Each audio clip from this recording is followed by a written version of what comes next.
C'est quoi exactement ton métier? Je suis arboricultrice et je produis de la Mirabelle de Lorraine, sous les côtes de Meuse. Je suis située à Vieville-sous-les-Côtes, sur une exploitation où je travaille avec ma mère et mon frère, sur une trentaine d'hectares de vergers. Le moment de l'année préféré, clairement, c'est la récolte. Alors tu vois, par exemple, là j'ai pris une petite poignée de Mirabelle pour te montrer.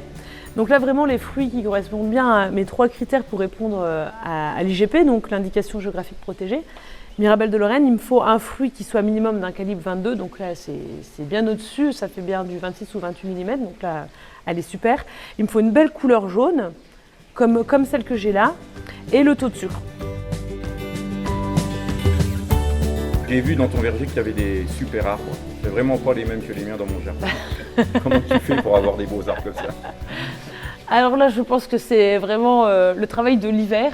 On sélectionne vraiment les branches qui nous intéressent. On a une structure de l'arbre et on vient couper peut-être les petites branches qui pendouillent à l'intérieur de l'arbre où on sait que sur ces branches-là, elles auront moins de soleil, l'arbre va moins les alimenter et vont faire des fruits qui ne seront pas d'une qualité qu'on souhaite. On les supprime et ça permet aussi à l'arbre d'avoir vraiment ses réserves pour ces branches qu'on lui laisse et ses fruits à produire. Alors le mirabellier, on peut le garder une quarantaine d'années.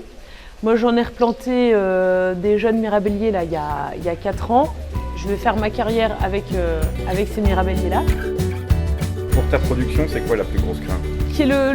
Pour être le plus problématique, c'est vraiment des conditions météo pas bonnes. Par exemple, soit un orage peut-être de grêle qui passe sur les fruits quelques temps avant la récolte, qui pourrait vraiment les abîmer, les blesser. Alors, le mirabellier supporte assez bien les chaleurs, vu qu'il est dans un sol qui est très argileux, il a ce qu'il a besoin pour vivre et produire des fruits de qualité. Par contre, quand il fait très chaud, l'arbre se met un petit peu en arrêt, qui peut retarder un petit peu la période de récolte. Comment tu manges la mirabelle, toi? En tarte, avec les plats spécifiques? Alors moi, c'est plutôt très simple. Vraiment, mon régal, c'est de la manger directement au verger, frais sur l'arbre.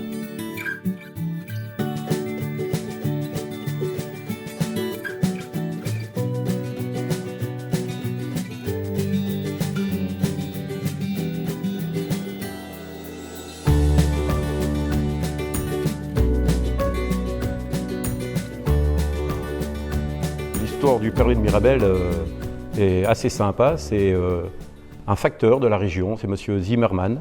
En 88, il a eu l'idée d'élaborer un perlé dans sa cave, dans sa grange, comme ça. Quand il a vu que ça commençait à fonctionner autour de lui dans l'entourage, dans le village, et il a commencé à vendre son perlé de groseille, il s'est dit pourquoi pas essayer une autre recette. Et de là, il a commencé à élaborer le perlé de Mirabelle aussi. Et bien sûr, nous après, une fois qu'on a repris la relève, on a développé d'autres perlés. Et en ce moment, actuellement, on a 4 références, c'est la cerise en plus et la framboise. Tu peux m'expliquer un petit peu comment vous fabriquez le perlé? Déjà, le perlé, qu'est-ce que c'est? C'est un jus fermenté à 12 degrés d'alcool, 4 bars de pression. Il n'y a aucun ajout de gaz. La pétillance qu'on retrouve dans ce verre est faite vraiment naturellement par la fermentation. Combien il te faut de Mirabelle pour faire une bouteille comme ça? Alors approximatif, il nous faut à peu près 1 kg de Mirabelle pour fabriquer une bouteille de 75 centilitres. Donc je vais utiliser le jus de Mirabelle qui provient de tes Mirabelles que tu nous as produit cette année, au mois d'août. Je vais le transférer dans des cuves, car la fabrication du perlé se fait dans des cuves en inox de 100 hectos. Ils sont thermorégulés, qui nous permet de maîtriser les températures. Et en plus, ils ont la particularité de résister à la pression. Je vais rajouter du sucre, je vais rajouter des levures, et je vais lancer une fermentation alcoolique qui va durer à peu près 15 jours. C'est les levures qui vont dégrader le sucre, transformer le sucre en alcool, dégager de la chaleur et dégager du CO2 aussi. Cette chaleur, pour éviter de donner des mauvais goûts, on va la maîtriser avec nos cuves thermorégulées. La fermentation va se dérouler à 20 degrés. Le CO2 qui est dégagé pendant la fermentation va être emprisonné dans cette cuve. C'est ce qu'on appelle l'étape de la prise de mousse. Donc le CO2 qui est dégagé dans cette cuve est emprisonné et se dissout dans le perlé. C'est ce qui va nous donner une pétillance naturelle. Ensuite, on a l'étape de décantation.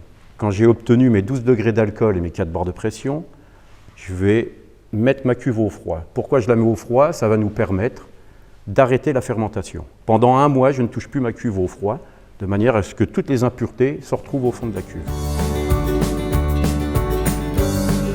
va filtrer pour enlever toutes les impuretés. Alors la fabrication complète va nous prendre de 2 mois à 2 mois et demi. C'est un produit vivant, des fois ça peut prendre un peu plus ou un peu moins de temps. Vous travaillez beaucoup sur la ligne perlée? Alors à la production on est 2, il y a moi et mon collègue Guillaume qui s'occupe aussi de la qualité. Et par contre pour faire une mise en colle, on est à 4 personnes. C'est tout simple. Alors le début de la chaîne, c'est on a l'étape de convoyeur d'alimentation de bouteilles. On va les attraper avec une pince pneumatique pour éviter les problèmes d'articulation et on va alimenter le convoyeur. On a une installation complète qui nous permet au démarrage déjà de rincer les bouteilles pour éviter toutes les impuretés. On ne prend aucun risque. Ensuite, la bouteille va être acheminée à la soutireuse. C'est un peu un nom barbare, isobarométrique 12 bec. Isobarométrique, c'est isobar. Hein. On travaille un jus fermenté sous pression, donc on doit avoir une machine qui résiste à la pression. Donc 12 bec parce qu'on a 12 robinets. Ça nous permet de remplir 12 bouteilles en même temps. Et la bouteille va être déposée sur le convoyeur de manière à être emmenée bouchée rapidement. La bouteille, elle se conserve bien sûr dans une cave à une température ambiante, à l'abri du jour, ce qui est très important. On peut la garder à peu près 5 ans, on estime que 5 ans c'est bien. Alors le perlé s'améliore, on a les arômes qui se développent beaucoup dans les 6 premiers mois.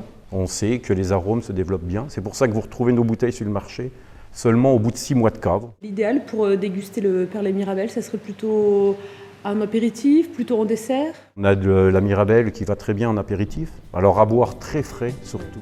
Santé.